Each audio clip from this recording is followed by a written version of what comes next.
सुबह 9 बजे राजीव चौक के मेट्रो स्टेशन पर उस भीड़ भाड़ भरे माहौल में सीढ़ियों के किनारे राहुल अपना सिर नीचे किए हुए बड़ा उदास होकर अपने एक मित्र का इंतजार कर रहा था। उसी समय सुनील आता है और राहुल के कंधे पर हाथ मारता हुआ पूछता है, अरे यार राहुल, तूने तो हद ही कर दी। तेरी शादी को तो अभी 1 सप्ताह भी नहीं हुआ और तू फिर से जॉब पर ऑफिस जा रहा है।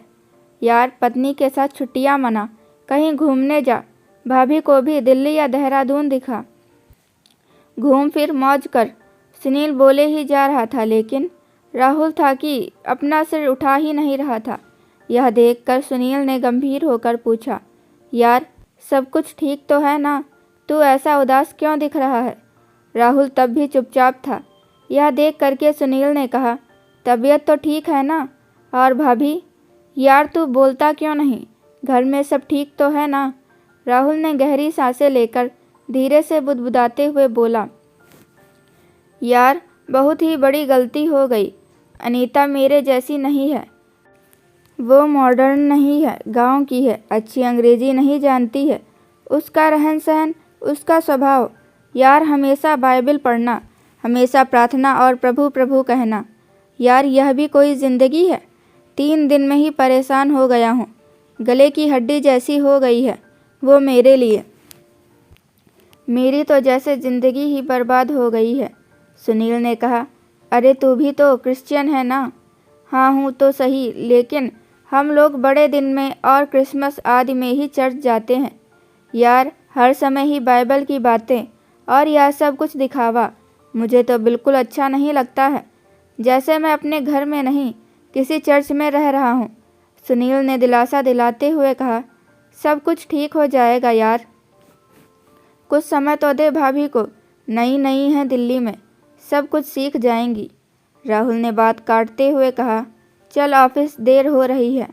आज राहुल और सुनीता को 3 महीने हो चुके हैं, लेकिन राहुल अलग ही कमरे में सोता है और किसी भी तरह अनीता के सामने नहीं आना चाहता है। घर से बाहर जाते समय माँ से चिल्ला करके कहता है, माँ मुझे देर हो जाएगी वापस आने में, आप लोग खाना खाकर सो जाना, मेरी एक बहुत ज़रूरी मीटिंग है। यह तो उसका रोज़ का ही बहाना हो गया था। अनीता जब भी पानी या चाय देती तो राहुल उसे ऐसे सलीके से गिलास या कप को पकड़ता कि कहीं उंगलियां स्पर्श न हो जाएं। अनीता हर वो प्रयास करती कैसे वह राहुल को खुश रखे, माँ का ध्यान रखती, सुबह से शाम तक घर को सजाने संवारने में लगी रहती, यूट्यूब से देख देख कर बढ़िया से बढ़िया खाना बनाने की कोशिश करती। आज शाम राहुल गाजर का हलवा खाते हुए ज़ोर ज़ोर से अपने ऑफिस के किसी व्यक्ति से बातें कर रहा था। माँ ने ऊंची आवाज़ में कहा, अरे घर में तो कम से कम शांति से खाया कर, ऑफिस को घर में मत लाया कर, गाजर का हलवा ठंडा हो जाएगा। तभी माँ को चुप कराने के लिए तुरंत राहुल ने कहा, माँ बहुत बढ़िया हलवा बनाया है आपने। माँ ने कहा, मैंने नहीं, बहू ने बनाया है। यह सुनकर तो राहुल को जैसे सांप सूंघ गया हो। वह चुपचाप अपना फ़ोन लेकर डाइनिंग हॉल की ओर चला गया और फाइलें पलटने लगा। माँ को अंदाज़ा तो था कि इन दोनों के बीच कुछ तो पक रहा है जो ठीक नहीं है। माँ जानती थी कि राहुल बचपन से ज़िद्दी है। माँ भी सोच ही रही थी कि राहुल और अनीता को कुछ समय चाहिए, धीरे धीरे शायद सब कुछ ठीक हो जाएगा। वो अनीता से बहुत प्यार करती थी। कई बार तो कई मामलों में समझाने के लिए शब्द कम पड़ जाते हैं, क्योंकि इतने दिनों में अनीता ने अपनी सासू माँ को अपनी सगी माँ से बढ़कर प्यार किया था, क्योंकि अनीता ने अपनी माँ को बचपन में ही खो दिया था।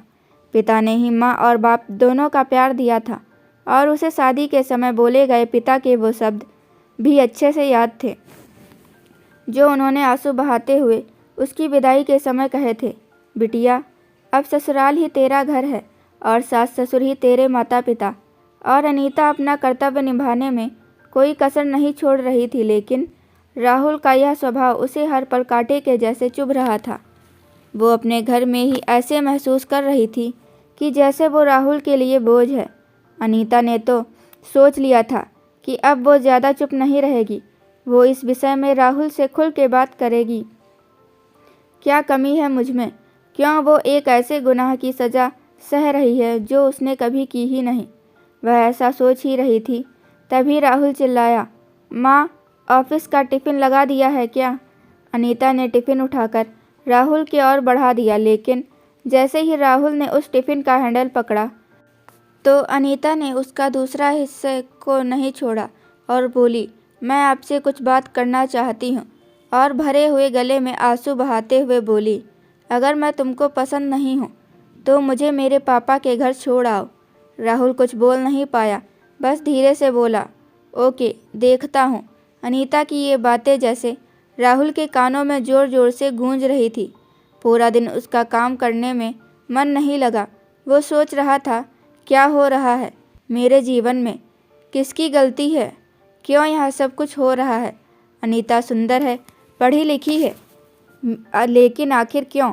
जो भी हो, अंदर से कहीं लग रहा है, चलो अच्छा है, बला टली। वो अपने घर चली जाएगी। कुछ दिनों में तलाक आदि के पेपर तैयार करवा लूँगा। वो भी किसी और से शादी कर सकती है और मैं भी आज़ाद।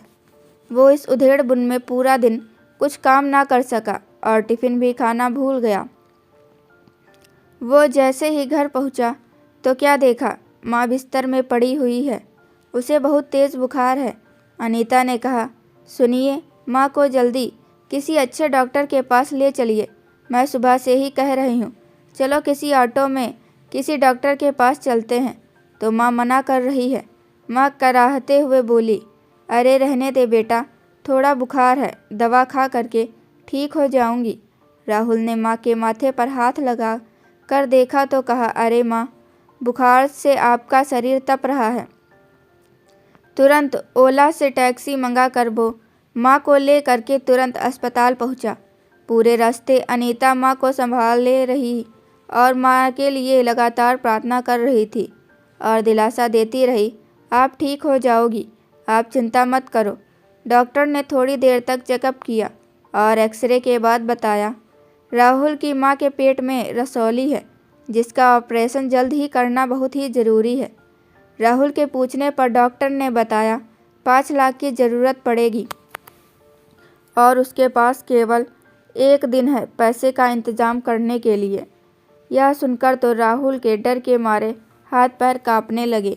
वो सोचने लगा, अभी शादी के समय ही तो कर्ज लिया था, दोस्तों को पार्टी देने में उसके सारी जमा पूंजी भी चली गई थी। लेकिन वो अस्पताल से बाहर आ करके जिसे भी हो सकता था फ़ोन लगाना शुरू किया। सभी दोस्तों ने तो कुछ ना कुछ बहाना बनाकर और दुख जताकर फ़ोन रख दिया। उसने अपने ऑफिस में फ़ोन किया। वहाँ से भी मालिक ने कहा, देखो राहुल, लॉकडाउन के बाद में वैसे भी हमारी कंपनी लॉस में चल रही है और आप तो पहले भी एडवांस ले चुके हो। सॉरी, अभी हम आपकी कोई भी मदद नहीं कर सकते हैं। राहुल पूरे 2 दिन तक पैसों के इंतज़ाम में जहाँ जा सकता था वो वहाँ गया, लेकिन उसके हाथ निराशा ही लगी। अंत में उसे लगा, मुझे डॉक्टर से कुछ और मोहलत लेनी चाहिए। यदि हो सके तो 2 या 3 दिन बाद यदि ऑपरेशन हो तो वो कहीं ना कहीं से लोन ले करके या घर के पेपर गिरवी रख करके पैसों का इंतज़ाम कर लेगा। थका हुआ वह अस्पताल पहुंचा और सीधे डॉक्टर के कैबिन में जाकर डॉक्टर के पैरों को पकड़ते हुए बोला, सर प्लीज़ मुझे 2-3 दिन का और वक्त दीजिए। मैं आपका सारा पैसा दे दूंगा और ऑपरेशन के भी पैसे भर दूंगा। आप बस मेरी माँ की जान को बचा लीजिए। मैं आपका यह एहसान ज़िंदगी भर नहीं भूलूंगा। राहुल रो रहा था। डॉक्टर ने कहा, अरे तुम क्यों परेशान हो रहे हो? अब तो खुश होना चाहिए। ऊपर वाले ने तुम्हें इतनी अच्छी पत्नी दी है, उसने पूरा पैसा चुका दिया है। तुम्हारी माँ का ऑपरेशन तो हो चुका है और वो अब खतरे से बाहर है। वो अब बातें भी कर सकती हैं। आज छुट्टी हो जाएगी, आप अपनी माँ को घर ले जा सकते हैं। राहुल को यह सुनकर यकीन नहीं हुआ। वो दौड़ा और लेडीज़ वार्ड में माँ के पास पहुँचा तो देखा माँ बिस्तर में पीछे टिकी हुई बैठी हैं और अनीता भी उनके पैरों को हल्के हल्के से दबा रही है। राहुल को आज अपना कद अनीता के सामने बहुत छोटा सा लग रहा था। वो भी माँ के पैरों के पास जाकर बोला, माँ कैसी हो आप? तभी नर्स ने कहा, इन्हें थैंक यू बोलो, ये आपकी पत्नी है क्या? इन्होंने रात दिन सेवा की है और पूरी रात जीसस से प्रार्थना की है इनके जीवन के लिए। राहुल फिर अनीता से नज़रें नहीं मिला पा रहा था, फिर भी नीचे देखते हुए बोला, अनीता, कहाँ से इंतज़ाम हुआ इतने पैसों का? अनीता ने कहा, मेरे पास कुछ पैसे जमा थे जो मैंने गांव में बच्चों को ट्यूशन पढ़ाकर कमाए थे और कुछ जेवर थे, उन्हें बेचकर माँ ने धीरे धीरे आंखें खोलकर बुदबुदाते हुए बोली, बेटा, ये मेरी बेटी से भी बढ़कर है। और अनीता का हाथ राहुल के हाथ में रखते हुए बोली, मैं तुम दोनों को हमेशा खुश देखना चाहती हूँ। राहुल की आंखों में पश्चाताप के आंसू अनीता के हाथों में गिर रहे थे। अगर कहानी आपको अच्छी लगे तो वीडियो को लाइक करें और मेरे चैनल को सब्सक्राइब करें। Thank you.